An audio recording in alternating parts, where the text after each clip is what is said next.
Welcome to 9 TV. నేను ప్రియాంక. అనంత్ అంబానీ, ముఖేష్ అంబానీ చిన్న కుమారుడు. వ్యాపారం, సేవా కార్యక్రమాలు ఇలాంటి విభిన్న రంగాల్లో తనదైన గుర్తింపు సంపాదించుకుంటున్న యువ పారిశ్రామికవేత్త అనంత్ అంబానీ. చిన్నప్పటి నుంచే ఆరోగ్య సమస్యలు ఎదుర్కొన్న అనంత్ ఆ సమస్యలను జయించి ముందుకు సాగిన తీరు చాలా మందికి ప్రేరణగా నిలిచింది. అనంత్ అంబానీ 1995లో జన్మించాడు. చిన్నప్పటి నుంచే ఆస్తమా కారణంగా తీసుకున్న మందుల ప్రభావంతో ఎక్కువ బరువు పెరగటం, ఆరోగ్య సమస్యలు రావటం అతనికి పెద్ద సవాలుగా మారాయి. కానీ కఠినమైన క్రమశిక్షణతో, సరైన డైట్తో, వ్యాయామంతో తన శరీర ఆకృతిని పూర్తిగా మార్చుకున్నాడు. ఈ ప్రయాణం అతని వ్యక్తిత్వంలో పట్టుదల, కష్టపడి పనిచేసే గుణాలను చూపుతుంది. అనంత్ అంబానీ వ్యాపారాలపై చిన్నప్పటి నుంచే ఆసక్తి కనబరిచాడు. ప్రస్తుతం అతను Reliance new energy, Reliance retail, petrochemicals వంటి విభాగాల్లో కీలక బాధ్యతలు నిర్వర్తిస్తున్నాడు. ప్రత్యేకంగా గ్రీన్ ఎనర్జీ రంగంలో అతని విజన్ అందరినీ ఆకట్టుకుంటోంది. పర్యావరణానికి మేలు చేసే ఇంధన ఉత్పత్తులపై దృష్టి పెట్టి భవిష్యత్ తరాల కోసం స్వచ్ఛమైన వాతావరణం సృష్టించాలన్న తన సంకల్పాన్ని పలు కార్యక్రమాల ద్వారా ముందుకు తీసుకువెళ్తున్నాడు. అనంత్ అంబానీ సేవా కార్యక్రమాలలో తనకు తానే సాటి అని నిరూపించుకున్నారు. జంతు సంరక్షణ, పర్యావరణ రక్షణ వంటి రంగాల్లో ఆయన చేస్తున్న సేవ అంతర్జాతీయ స్థాయిలో గుర్తింపు పొందింది. అంబానీ కుటుంబానికి చెందినప్పటికీ మీడియాకు దూరంగా సాధారణ జీవన శైలిని పాటించే ప్రయత్నం చేస్తారాయన. తాను చేపట్టే ప్రతి కార్యక్రమంలో బాధ్యతతో వ్యవహరిస్తూ సంస్థలోని ఉద్యోగుల సంక్షేమానికి కూడా ప్రాధాన్యత ఇస్తారు. అనంత్ అంబానీ జీవితం ఒక సందేశం. సమస్యలు వచ్చినా వాటిని ధైర్యంగా ఎదుర్కొని ముందుకు సాగాలి అన్న స్ఫూర్తి అతని ప్రయాణంలో కనిపిస్తుంది. అపర కుబేరుడు ముఖేష్ అంబానీ చిన్న కుమారుడు అనంత్ అంబానీకి తాజాగా అరుదైన గౌరవం లభించింది. లక్షల కోట్ల సంపద కంటే విలువైన ఆనందాన్ని ఆయన ఒక మంచి పని ద్వారా పొందారు. అమెరికాలోని గ్లోబల్ హ్యూమన్ సొసైటీ సంస్థ అనంత్ అంబానీకి గ్లోబల్ హ్యూమనిటేరియన్ అవార్డును ప్రకటించింది. ఈ అవార్డు పొందిన వారిలో ఆసియా నుంచి వచ్చిన తొలి వ్యక్తి ఆయనే. అలాగే ఈ గౌరవాన్ని అందుకున్న అత్యంత పిన్న వయస్కుడిగాను నిలిచారు.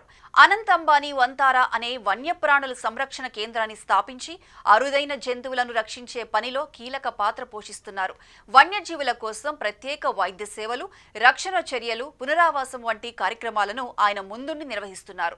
ప్రకృతి సంరక్షణపై ఉన్న ఈ నిబద్ధతను గుర్తించిన గ్లోబల్ హ్యూమన్ సొసైటీ సంస్థ ఈ ప్రతిష్టాత్మక అవార్డును ఆయనకు అందజేసింది. ఈ గౌరవం అనంత్ అంబానీ వ్యక్తిగత ప్రయత్నాలకు మాత్రమే కాకుండా భారతదేశం నుంచి వన్యప్రాణుల రక్షణకు అందుతున్న సహకారానికి కూడా ఒక పెద్ద గుర్తింపు.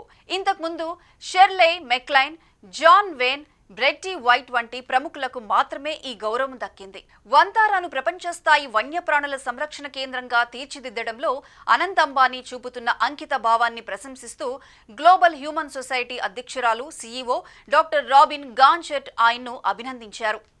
జంతువుల కోసం అవసరమైన సౌకర్యాలు, వైద్యం, రక్షణ అందించాలని ఆయన చేస్తున్న కృషి ఎంతో గొప్పదని తెలిపారు. ఈ సందర్భంగా అనంత్ అంబానీ మాట్లాడుతూ ఈ గౌరవానికి గ్లోబల్ హ్యూమన్ సొసైటీకి కృతజ్ఞతలు తెలిపారు. అన్ని జీవుల శ్రేయస్సు కోసం పనిచేయాలని, సర్వభూత హిత సందేశాన్ని ఈ అవార్డు మరింత బలపరుస్తుందని చెప్పారు. జంతువులు మనకు సమతుల్యత, వినయం, నమ్మకం వంటి విలువలను నేర్పుతాయని చెప్పుకొచ్చారు. వంతార ద్వారా ప్రతి జీవికి గౌరవం, శ్రద్ధ, ఆశను అందించడం తమ లక్ష్యమని స్పష్టం చేశారు. భారీ సంపద ఉన్న కుటుంబానికి చెందిన వాడైనా గర్వం లేకుండా ఉండటం అనంత్ అంబానీ గొప్పతనం. ఉద్యోగులు, కార్మికులు, సాధారణ ప్రజలు ఎవరితో మాట్లాడినా ఒక సాధారణ వ్యక్తిలా మాట్లాడడం ఆయన ప్రత్యేకత. మనసులో ఉన్న మానవత్వం, వినయం ఆయనను మరింత గొప్పవాడిగా నిలబెడతాయి.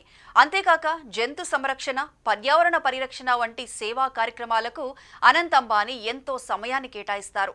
ఆయన వ్యక్తిత్వంలో ఒక ప్రత్యేకమైన కోణం ఉంది. జంతువులపై ఉన్న అపారమైన ప్రేమ ఉంది. చిన్నప్పటి నుంచే ఆయనకు వన్యప్రాణులపై మక్కువ ఎక్కువ.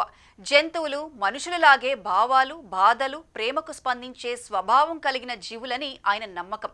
గాయపడిన జంతువులను చికిత్స చేయటం, అరుదైన జాతులను కాపాడటం, వాటిని తిరిగి అడవుల్లోకి పంపే ఏర్పాట్లు చేయడం ఆయన లక్ష్యం.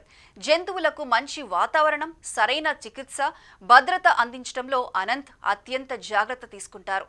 ఆయన పర్యవేక్షణలో ఏర్పాటు చేసిన జంతు సంరక్షణ కేంద్రాల్లో అత్యాధునిక సౌకర్యాలు ఉన్నాయి. నిపుణులైన వెటర్నరీ వైద్యులు, శిక్షణ పొందిన సిబ్బంది కలిసి జంతువుల ఆరోగ్యంపై నిత్యం శ్రద్ధ పెట్టడం అక్కడి ముఖ్య లక్షణం. అనంత్ అంబానీ ఎప్పుడూ జంతువులను వ్యాపార దృష్టితో చూడరు. వాటి పట్ల ప్రేమ, కర్తవ్య భావంతో ముందడుగు వేస్తారు. జంతు సంక్షేమం కోసం భారీగా నిధులు ఖర్చు చేయడమే కాక వాటిని రక్షించే విధానాలపై సమాజంలో అవగాహన పెంచడానికి ఆయన ప్రయత్నిస్తారు. వన్యప్రాణులు కూడా పర్యావరణంలో ఒక ముఖ్యమైన భాగమని, వాటిని కాపాడటం మనందరి బాధ్యత అని ఆయన భావన. అందుకే అనంత్ అంబానీ కేవలం వ్యాపారవేత్తగానే కాదు, ఒక నిజమైన జంతు ప్రేమికుడిగా కూడా గుర్తింపు పొందారు. ఆయన చేస్తున్న సేవలు జంతువులకే కాకుండా పర్యావరణానికి కూడా మేలు చేస్తున్నాయి. జంతువుల పట్ల ఇంత ప్రేమ, ఇంత అంకిత భావం చూపటం యువతకు కూడా ఒక మంచి స్ఫూర్తిగా నిలుస్తుంది. వన్యప్రాణులను కాపాడడంలో ఆయన చేస్తున్న కృషి అంతర్జాతీయ స్థాయిలో గుర్తింపు పొందటం గ్రేట్ అనే చెప్పాలి.